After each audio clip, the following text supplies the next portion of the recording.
Hello everybody, welcome back to my channel. Excuse the mess in the background. There is a suitcase, if you couldn't tell, a box, like another box. There's some Disney pins right there on that bulletin board. I'm actually in the middle of packing right now. I leave in 16 days. 16 days, that's like a little over 2 weeks. Like, that's so crazy. I just think it's so crazy. Like, nobody else probably does, but I just think it's so crazy because I've been waiting for this for so long and it's finally here, almost. And I'm just so excited to be down in Florida. I get to live and work in Disney. Like, how can my life get any better than that? But yeah, so anyways, if you're new to my channel, my name is Christine and I've been accepted for the Disney College Program Spring 2017 down in Walt Disney World in Florida. And around every time this year, the fall applications for the Disney College Program drop. Last year, they dropped on January 12th. Not saying that's gonna happen again this year, I'm just saying that they came out of nowhere last January. We were all expecting it to be later on in the month, but they were like, nope, here they are, apply. I'm gonna go into the initial application process, the web-based interview process, the phone interview process, the different stages throughout everything, blah, blah, blah. And to hopefully give you guys some insight on what it's like. I've applied 3 times and I've actually only been accepted once. So I'm gonna get into detail about that as well and hope that I can answer some of the questions you guys might have going into the application process. So on to the first step, which is the initial application, which is just basically your personal information, your work experience. Now, my biggest tidbit of information for this section is within the work experience. Like I said, I've applied 3 times and I never made it past this initial application process part, whatever. I got put into submission, which I will go into once I'm done with this part. But my biggest important, I can't think of the word right now, I'm totally blanking, piece of advice, is to follow the Disney's 4 keys within your work experience description, which are safety, efficiency, show, and courtesy. Basically what I did is I went back and rewrote all of my job descriptions based around these 4 key words. So I explained how I used safety in my job, how I was courteous in my job, the show, how I made everything clean and nice, and safety, efficiency, and how I was efficient. Oh my god, I totally forgot which one I said first. Like I said in my last video on Dory, I have a bad short-term memory. But anyways, I think that's what really helped me the 3rd time around. I literally went back and I erased everything that I had wrote. It doesn't matter if it's in bullet point form or paragraph form, just as long as your descriptions are well written but not too long. I wouldn't describe everything you do in an 8-hour shift at your job, just the main things that you were responsible for. I had, I believe, 4 out of 5 work experience bubble things filled. Doesn't matter, you can go into it with no work experience or just babysitting or something, or you could have all 5 filled out, 1 or 2. That part doesn't matter. The bubbles don't really matter what you fill out. It's basically the descriptions of each. You can have 1 done or 4 done. Like I said, doesn't matter. So after you do the job experience, you'll go into picking if you want Disney World, Disneyland, or both. Fall, I almost said spring. Fall Advantage, or you can apply for both. I applied for both, and then you would just pick your preference of which one you wanted before the other. And then you go into picking your roles. Now, be very careful that no matter what role you put the slightest interest in, you will still be in consideration for that role. So say you put merchandise as a low interest role. You could still get merchandise because you did put it as a no interest role. So be honest, do not put down what you think Disney wants to see. Don't put high interest in every single role, because you could potentially get stuck doing a role you did not want to do. So I would definitely be careful with that and be honest. It doesn't matter how many high preferences or middle preference, low preference, no preference, doesn't matter. Be honest. I wouldn't apply for just 1 role. I would have some open availability, but don't just say yes to everything. Don't say, obviously if you were gonna say no to everything, you probably wouldn't be applying. But I'm just saying, have an open mind, and also, but be honest to what you want to do. Do not put down what Disney wants to hear, because it could end up backfiring for you. So then after you submit that application, it takes about 20 to 30 minutes to get a status update. So when you get your status update, you will either get in progress, which means you're moving on to the web-based interview, or submission. You could get cut after, like, the no longer in consideration after the first application. I've never personally seen it happen, so I don't know if it does happen. But then, yeah, so you could get put into submission as well, which is where I was stuck for the first 2 times I applied.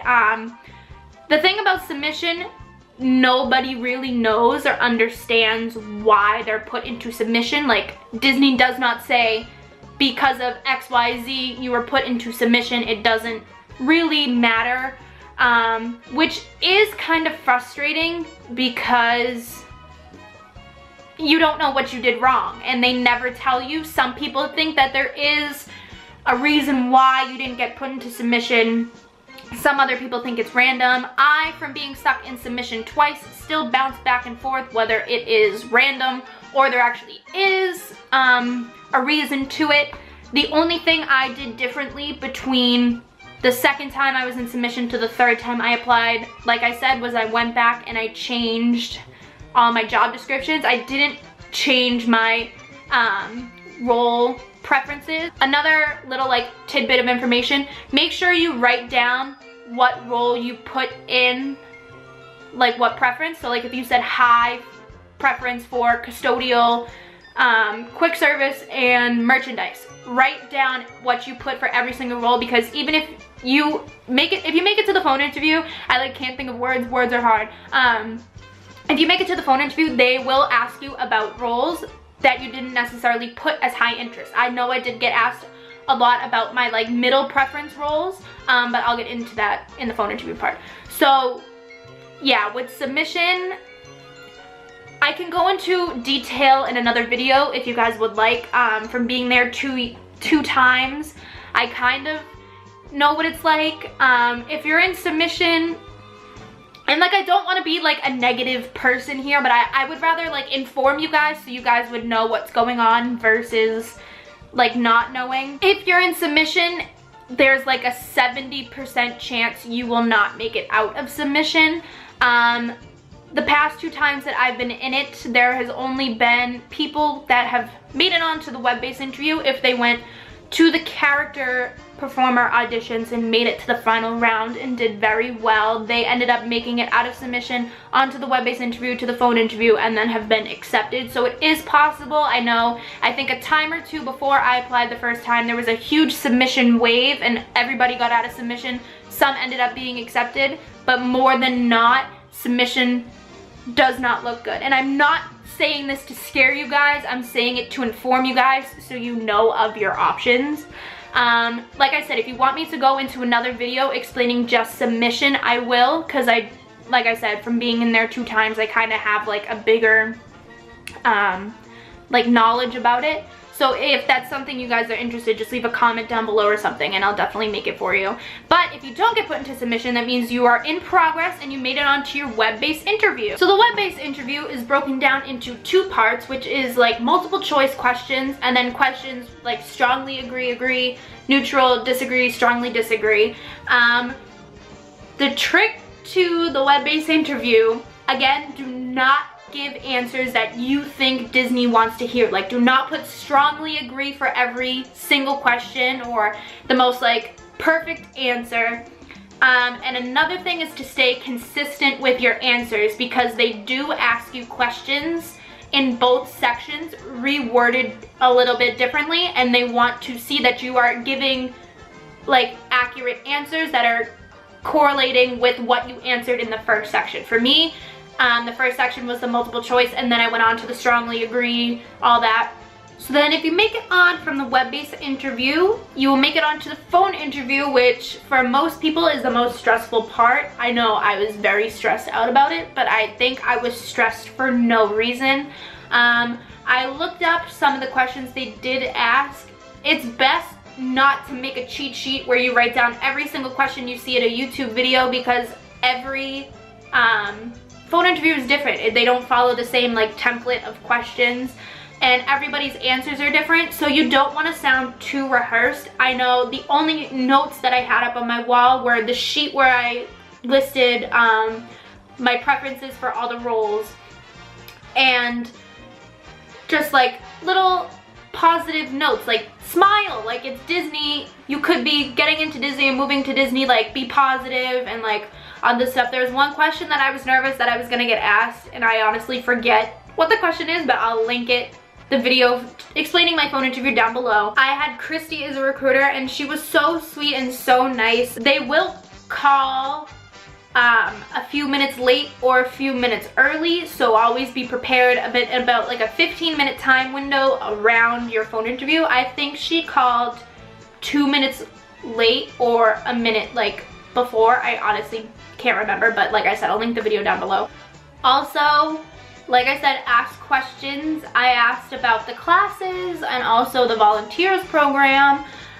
We did get into a nice conversation about the volunteers program. Like, I definitely hope to do it while I'm down there on my program. And then after your phone interview comes the dreaded waiting game to find out if you get accepted or not. I think I waited over a month to find out. I know people definitely waited longer to find out either or, if they got accepted or denied. You can get denied after your phone interview, and it'll usually be within the first 2 days after your phone interview, or not until the deadline of the whole thing. Like again, I said, I'm not trying to be like negative or anything. I'm just trying to give you guys all the possible ways this could come out. I hope that I answered most of your questions, but if you want me to answer more, just leave a comment down below, or I can do another video with like updated points if there's a lot. I hope I covered touched base. I hope I touched base on everything. But yeah, like I said, if I didn't, leave a comment down below and I'll answer any questions that you guys have. I'm leaving in 16 days. I know I already said that, but I just can't believe it. Like, I have the little viewfinder on my camera, and I just saw the suitcase, and I'm like, oh my god. But yeah, so I hope to see you guys again in the next video, and I hope you guys have a lovely day, and I'll see you guys later. Bye!